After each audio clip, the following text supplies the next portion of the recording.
से विराजमान होने का कष्ट करेंगे, जिससे कि हमारा कार्यक्रम और भी सुशोभित ढंग से संपन्न हो सके।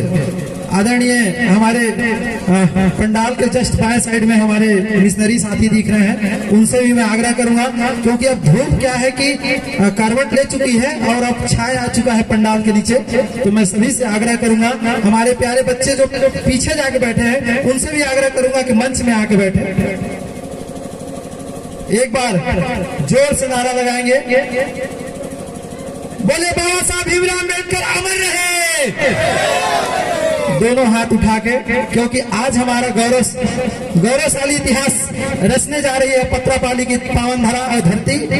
आज हम बाबा साहब बोधिसत्व डॉक्टर भीमराव अम्बेडकर जी की प्रतिमा का अनावरण किए हैं, तो इसकी आवाज ऐसा हो कि हमारा कम से कम जिला मुख्यालय कोरिया तक पहुंचे।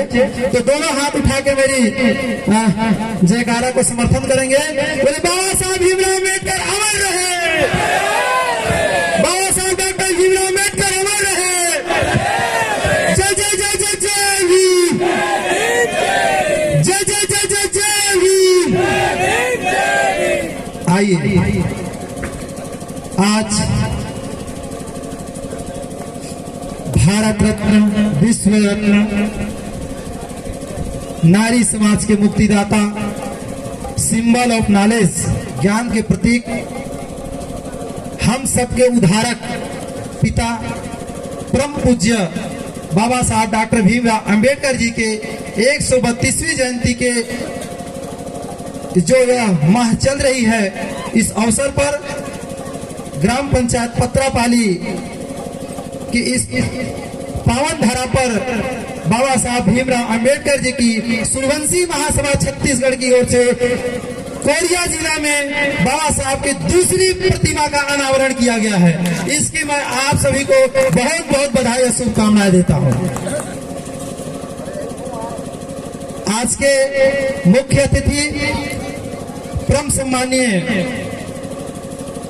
आयुष्मान राम सागर कुरे जी, वन परिक्षेत्र अधिकारी, आयुष्मान महेश कुमार टुंडे जी, वन परिक्षेत्र अधिकारी, हमारे दोनों प्रदेश के संरक्षक महोदय हैं। इनके संरक्षण में हम पूरे सरगुजा नहीं, पूरे छत्तीसगढ़ में सूर्यवंशी महासभा को स्थापित करने का प्रयास कर रहे हैं। इनकी आशीर्वाद, इनकी सहयोग अगर रही तो आने वाला 2-4 सालों में पूरे छत्तीसगढ़ में 33 जिलों में अपनी पश्चिम लहराने का काम करेंगे सूर्यवंशी महासभा। हमारे बीच में हमेशा मैं ज्ञान की महासागर को उपाधि देने का काम करता हूं, क्योंकि हमने तो महापुरुष को देखा नहीं, हम क्यों उनकी जीवनी को पढ़े और समझे और उन महापुरुषों की आदर्श विचार को हम समाज में लेके जा रहे हैं और उनकी जो कारवां है उसको आगे बढ़ाने का प्रयास कर रहे हैं। लेकिन हमारे सामने साक्षात, मैं मानता हूं, साक्षात महापुरुष आदरणीय हमारे परम सम्मानीय रविदास सूर्यवंशी साहब। प्रकृति ने इनको हम सब जैसा बनाया, लेकिन इनको 2 चीज से छोड़ दिया। हमारे इनके 2 आंख नहीं दिखाई देती है, इसलिए हमारे महापुरुष की दर्जा प्राप्त है। तो इनके लिए भी मैं जोरदार तालियां चाहूंगा। हमारे प्रदेश प्रवक्ता महोदय हैं और सूर्यवंशी महासभा की मंच पर बोलने लायक मुझे बनाया और जज्बा और जुनून जोश दिया मुझे ऐसे शख्स, परम सम्मानीय सूर्यवंशी महासभा के संस्थापक एवं प्रदेश अध्यक्ष परम सम्मानीय बड़े भैया हीरालाल कुरे जी इस मंच पर उपस्थित हैं, उनको भी मेरा सादर प्रणाम। इस मंच पर उपस्थित आयुष्मान अशोक कुमार सोनवानी जी, प्रदेश महासचिव, आयुष्मान गोरेलाल कनौजिया जी, संभागीय संरक्षक, आयुष्मान लब्धू राम नाना जी, संभागीय संरक्षक, LR रवि जी, विधिक सलाहकार प्रदेश स्तरीय, आयुष्मान पटेल चौधरी जी, कार्यवाहक संभागीय अध्यक्ष सरगुजा, मेरे हमेशा कंधे से कंधा मिलाकर मेरे साथ चलने वाले जवा जीवा साथी। इस कार्यक्रम में उपस्थित कोरिया जिला के शान और कोरिया जिला को सबको समेट कर लेकर चलने वाले युवा जोश जुनून जिला अध्यक्ष परम सम्मानीय सुरेंद्र लाल चौधरी जी, इस कार्यक्रम में उपस्थित आयुष्मान शिव नारायण कुरे जी, जिला अध्यक्ष MCB, इस कार्यक्रम में उपस्थित सरगुजा जिला के शान रघुवीर प्रसाद चौधरी जी, जिला अध्यक्ष सरगुजा, एवं मेरे बड़े भैया परम सम्मानित राजेश कुमार रवि जी, प्रदेश कार्यकारिणी सदस्य। इस कार्यक्रम में उपस्थित अशोक कुमार कनौजिया जी, जिला महासचिव कोरिया। इस कार्यक्रम में हमेशा सोशल मीडिया में जैसे ही हमारा कोई कार्यक्रम अगर ऑर्गेनाइज होती है और कहीं भी वित्तीय स्थिति अगर हमारी डगमगाती है तो सर्वप्रथम अपने फोन पे से धनाधन 5G स्पीड से सहयोग करने वाले हमारे सम्मानित चंद्रशेखर पात्र जी, जिला अध्यक्ष युवा प्रकोष्ठ सरगुजा, हमारे राकेश कुमार दिवाकर जी, ब्लॉक अध्यक्ष लुंडा सरगुजा, हमारे मेरे छोटे भाई राजेश कुमार रवि जो मेरे गांव कोटिया से ही बिलोंग करते हैं, और उनको हमने अपनी सोशल मीडिया में उनकी लेखनी और उनकी इतिहास की जानकारी के बदौलत उनको ब्लॉक मीडिया प्रभारी के दायित्व को हमने सम्मान दिया है। और बखूबी उन्होंने जब भी कार्यक्रम ऑर्गेनाइज होती है तो हमें अपनी लेखनी से सुशोभित करते हैं। ऐसे सम्मानीय राजेश भाई हमारे बीच में उपस्थित मेरे सम्मानीय साड़ू जी, नरेश टुंडे साहब, मेरी धर्मपत्नी आयुष्मती निशा रवि जी, मेरी दीदी वर्षा रवि जी, आयुष्मती चंदा पूरे मैडम जी एवं उपस्थित सभी मेरे माताएं बहने इस कार्यक्रम में पार्टिसिपेट कर रहे हैं। आयुष्मान प्रवीण सोमानी जी, जिला उपाध्यक्ष सूरजपुर, हमेशा उनका मेरा सहयोग मिलता रहा है। साथियों, लंबी लिस्ट है, समय के अभाव है। मंचासीन सभी अतिथिगण, उपस्थित सभी मेरे जन समुदाय, पत्रापाली के ग्राम पंचायत के प्रबुद्धजन, बुद्धिजीवी साथी, मैं सभी आप लोगों का हार्दिक स्वागत अभिनंदन करता हूं। साथियों, सूर्यवंशी महासभा की इतिहास का अगर हमने देखा तो 6 महीना में बहुत उपलब्धि प्राप्त की है। आप सभी को ज्ञात होगा कि संत गुरु महापुरुषों की अगर वास्तविकता जो हमारा आदर्श विचार अगर उसको स्थापित कर रही है इस समाज में, इस सरगुजा संभाग की बेल्ट में, साथ ही साथ प्रदेश में और भी जिले हैं वहां पे, तो सूर्यवंशी महासभा छत्तीसगढ़ ने स्थापित कर रही है। कोई भी ऐसा महापुरुष नहीं है जिसकी जन्म जयंती, जिनकी महापरिनिर्वाण दिवस हम नहीं मनाते हैं। उनके आदर्श विचार को हम समाज तक लेके नहीं जाते हैं। हम सभी महापुरुष हो, चाहे हमारे पिछड़ा वर्ग के महापुरुष हो, चाहे हमारे आदिवासी महापुरुष हो, चाहे हमारे अनुसूचित जाति के महापुरुष हो, हम चाहे हमारे अल्पसंख्यक जो महापुरुष हैं, उनके भी हम जो कारवा है महापुरुषों की, उनको भी हम लेकर समाज के बीच में जाने का प्रयास कर रहे हैं। आदरणीय साथियों, केवल हम अनुसूचित जाति वर्ग होने के नाते, सूर्यवंशी महासभा के सदस्य या पदाधिकारी होने के नाते केवल एक वर्ग का काम नहीं कर रहे हैं। जिस प्रकार से बहुजन नायक मान्यवर काशीराम साहब ने सोती हुई कौम को जगाने का पूरा जीवन प्रयास किया और जगाते जगाते इस दुनिया से चले गए, उस कारवा को सूर्यवंशी महासभा लेकर आगे बढ़ रही है, उस कारवा को लेकर आगे ले जाने का प्रयास कर रही है। आदरणीय साथियों, यह तो बहुत कम समय है, केवल 6 महीना का रिजल्ट है। पूरे सरगुजा संभाग में आप लोग सोशल मीडिया के माध्यम से देखे होंगे।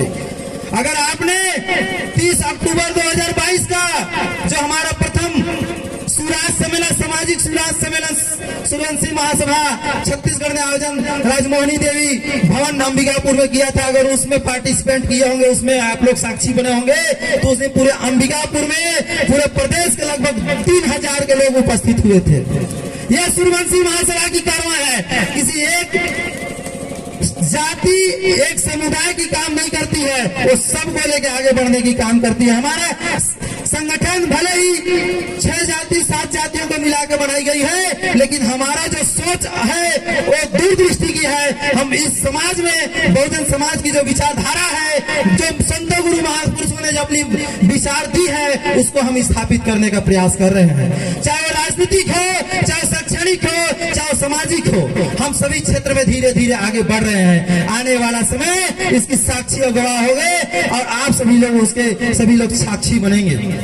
आदरणीय साथियों, दूसरी हमारा जो सफलता जो पूरे प्रदेश में जो हमारा गया, और अपितु केवल छत्तीसगढ़ में नहीं, विदेश तक भी वो हमारा मिसाल कायम कार्यक्रम का गया है, गुरु रविदास जयंती 26 फरवरी 2023, ऐतिहासिक दिन, सूरजपुर के हृदय स्थल रंगमंच मैदान में पूरे पंचशील झंडा के साथ हम पूरे 1 किलोमीटर बहुजन नायिका संत माता कर्मा चौक से मुख्य मार्ग होते हुए पूरे स्वर्णों के बीच में बाबा साहब की प्रतिमा, गुरु घासीदास साहब की प्रतिमा, रविदास साहब की प्रतिमा, बहुजन नायकों की प्रतिमा के साथ पूरे 2-3 हजार की भीड़ में हमने पूरा शोभा यात्रा निकालकर और मिसाल कायम करके दिखाई है। यह केवल 6 महीना की रिजल्ट है। अगर हम आप सभी के प्रयास रहा तो आने वाला समय में जो हम ये गांव में आज हमारा कम उपस्थिति है, इससे 10 गुनी उपस्थिति होगी। ये संतों गुरु महापुरुषों के विचार पर हम साबित करके दिखाएंगे। आदरणीय साथियों, सूर्यवंशी महासभा छत्तीसगढ़ जैसे बनी और मुझे पता चला कि इसके संस्थापक परम सम्मानीय बड़े भैया हीरालाल तुरे जी हैं, मैंने संपर्क किया और वो हमसे भी संपर्क किए। जब मैं देखा कि हमारा समाज को लोग निम्न है दृष्टि से देखते हैं, हमें हर जगह अपमानित किया जाता है, तो जिस प्रकार से सतनामियों ने अपने जाति को उन्होंने परिवर्तन करके मान सम्मान स्वाभिमान के स्थापित किया पूरे छत्तीसगढ़ में। और आज के 10 विधायक, जिला पंचायत सदस्य, जनपद सदस्य, साथ ही साथ नौकरी पेशा में बड़े बड़े IAS IPS बैठे हुए हैं। क्या हमारे आप लोग बैठे हैं क्या? कारण क्या है? कारण यह है कि जाति के नाम पे हम शोषण होते हैं। अगर सूर्यवंशी महासभा के संस्थापक सदस्य परम सम्मान्य हीरालाल तुरे जी ने, जैसे ही मैं उनको कहा कि भैया हमको परिवर्तन करना है समाज में, भैया जी ने कहा कि हमारा 3 ही लक्ष्य है, सामाजिक परिवर्तन, आर्थिक मुक्ति, आत्मसम्मान। आदरणीय साथियों, उस दिशा में हमने सरगुजा कमिश्नर को शासन की कॉपी देते हुए लेटर पैड में दिया कि सरगुजा संभाग अंतर्गत जो हमारी मूल जाति है चमार, उसको परिवर्तन कर हमारा सूर्यवंशी जाति प्रमाण पत्र बनाया जाए। कुछ जिलों में हमारा जैसे कोरिया जिला और MCB जिला में बन रहा था, लेकिन हमारा सूरजपुर जिला, हमारा बलरामपुर, सरगुजा और जसपुर जिला में जाति प्रमाण पत्र नहीं बन रही थी। मैंने तुरंत उसका ड्राफ्टिंग की और आदरणीय हमारे प्रदेश अध्यक्ष महोदय जी के निर्देश में, उनके उपस्थिति में, आदरणीय हमारे पटेल चौधरी भैया जी के उनके मार्गदर्शन में सरगुजा कमिश्नर जैसे हमने भेंट किया, तत्काल उन्होंने हमारा लेटर को जो पैड था, हमारा जो ज्ञापन था, उसको संज्ञान लिया और शासन के निर्देशानुसार उन्होंने सभी कलेक्टरों को निर्देश किया कि सरगुजा संभाग में अगर कोई विधिवत सूर्यवंशी जाति का प्रमाण पत्र बनवाने के लिए अगर आवेदन करता है तो उसको तत्काल उसको जाति प्रमाण पत्र बना के दिया जाए। जैसे ही कलेक्टर को निर्देश जारी हुआ, हमने कलेक्टरों को फोन लगाना चालू किया। अब कलेक्टरों से बात हुई, उसके स्टेनो से जब बात हुआ मेरा, तो उन्होंने समस्त अनुभाग जो SDM है उनको निर्देशित किया। ऊपर से चैनल नीचे की ओर आ रही है। जैसे ही SDM को निर्देश हुआ कलेक्टरों द्वारा, हमने तत्काल SDMO से संपर्क किया। अब SDMO से संपर्क किया तो एक ही आदेश में, एक ही निर्देश में तहसीलदार, नायब तहसीलदार, सर्व राजस्व निरीक्षक RI और सर्व पटवारियों को निर्देश करा दिया, ताकि हमारा जो जमीनी स्तर है, जब हमारे वर्ग के लोग, हमारे समाज के लोग सूर्यवंशी जाति प्रमाण पत्र के लिए जाएं, तो पटवारी यह ना कहे कि 27 नवंबर 2013 की आदेश है, 10 साल बीत गई, आप कहाँ थे?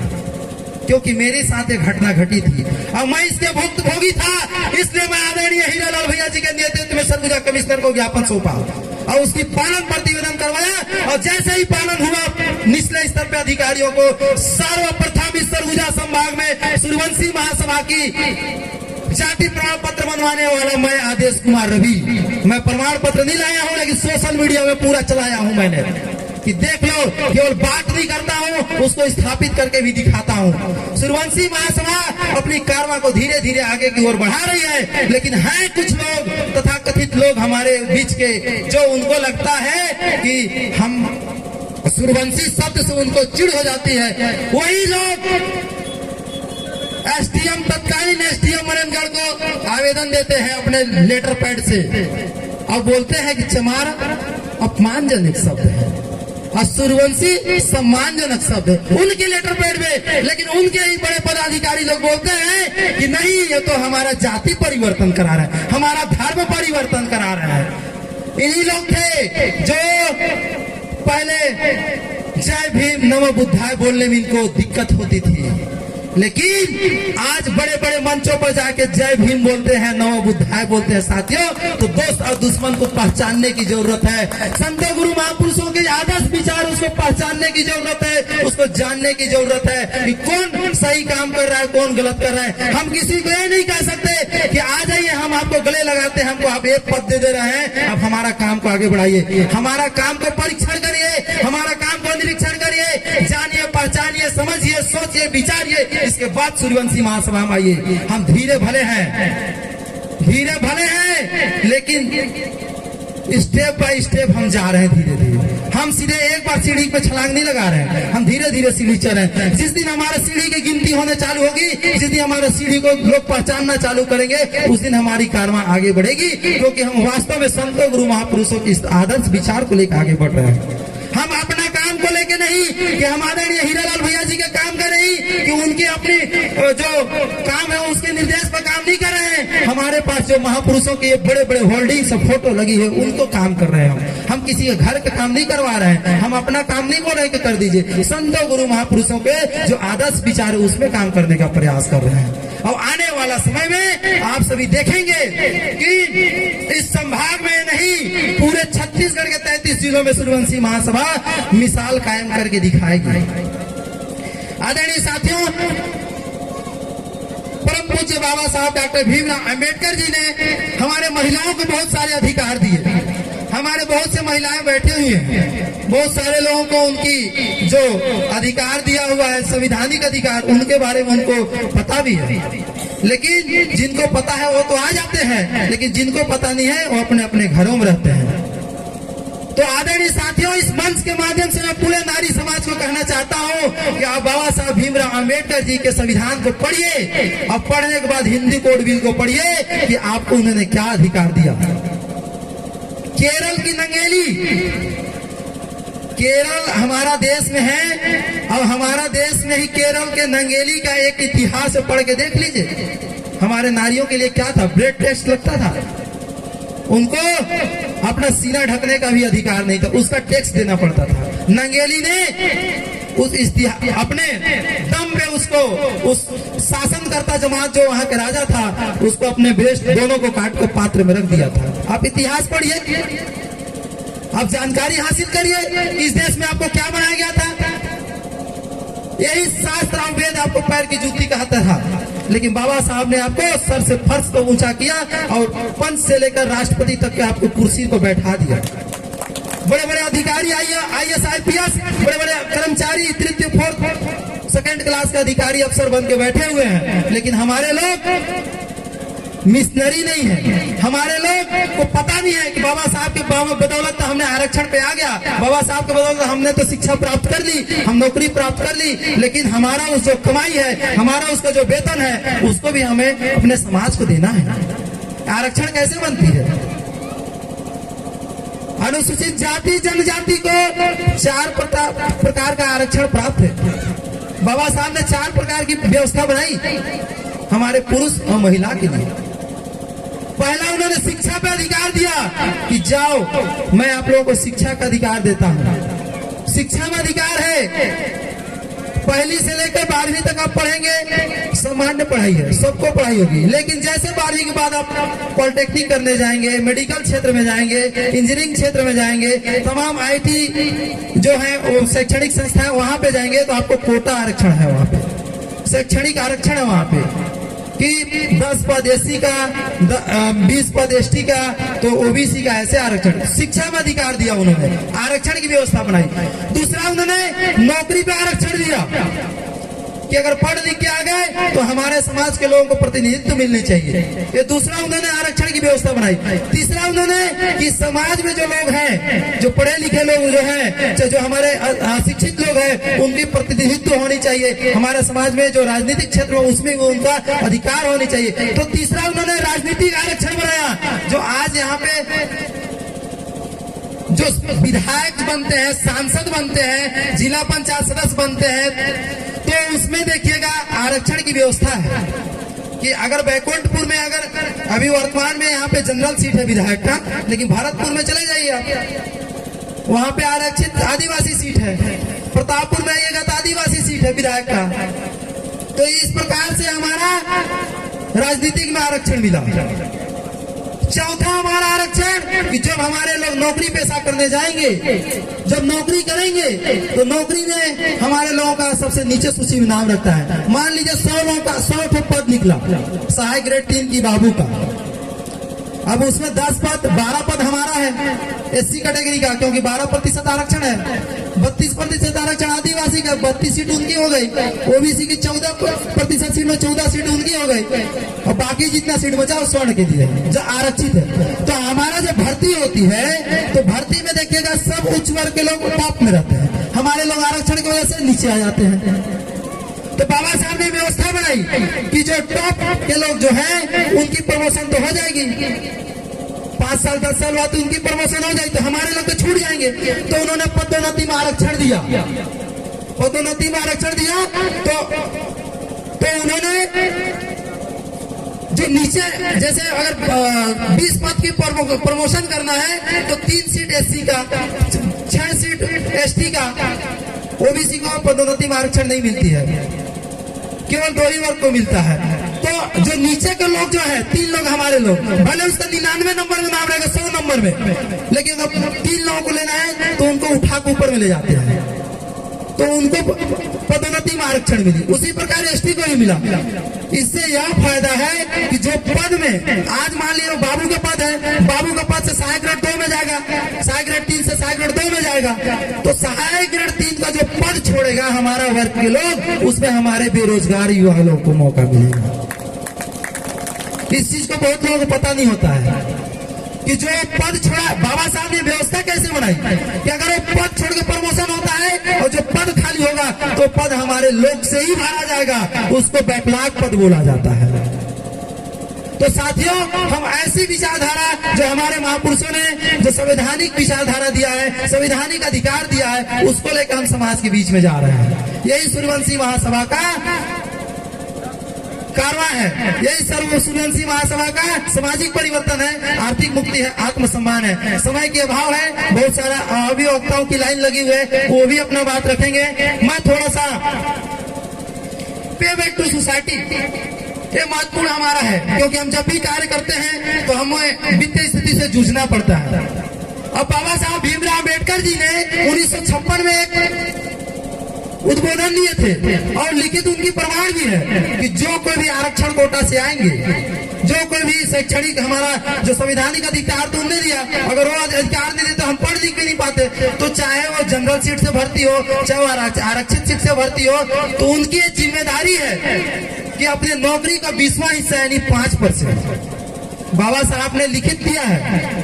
क्योंकि ये आरक्षण ऐसी नहीं बनती है कि पढ़े लिखे लोगों के आधार पे बन गई। ये आरक्षण गांव, गरीब, किसान, मजदूर, महिलाएं, बच्चे की जनसंख्या के आधार पर बनती है। कोरिया जिला में 5%, क्योंकि यहाँ की आबादी 5% अनुसूचित जाति का, तो यहाँ पे 5%, 100 सीट निकलेगी तो 5 लोगों की भर्ती होगी, और 5 लोगों की भर्ती होगी तो उनकी जिम्मेदारी है कि हम समाज की बदौलत गए हैं वहाँ पे।